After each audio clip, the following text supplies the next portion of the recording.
On ne devient pas français en répondant à un QCM. Et bien maintenant, si. L'ancien ministre de l'Intérieur, Bruno Retailleau, a signé le 10 octobre, juste avant son départ du gouvernement, un arrêté concernant un nouvel examen civique pour les étrangers. Il instaure qu'à partir du 1er janvier 2026, un étranger souhaitant acquérir la nationalité française devra passer une évaluation supplémentaire. Et cette évaluation concerne aussi les personnes souhaitant obtenir une carte de résident ou une carte pluriannuelle.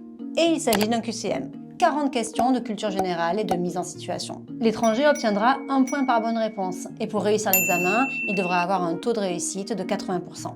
Plusieurs thématiques seront abordées au cours de ce test. Les principes et valeurs de la République, les droits et devoirs, l'histoire, la géographie et la culture.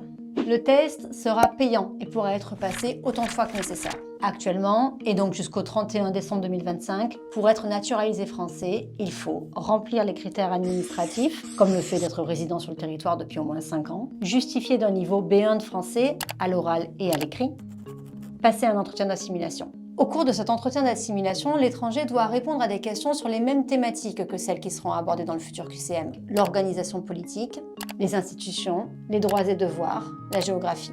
Donc en gros, sur le fond, ce QCM ne change pas la donne, car les étrangers se préparent déjà à répondre à ce type de questions.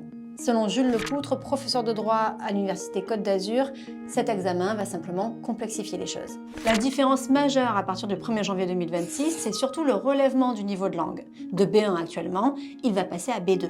B2 correspond à un niveau de langue beaucoup plus soutenu, technique, et à un registre abstrait, contrairement à B1 qui relève de l'expression quotidienne. L'entretien d'assimilation réalisé en préfecture sera par ailleurs maintenu, sous une forme allégée.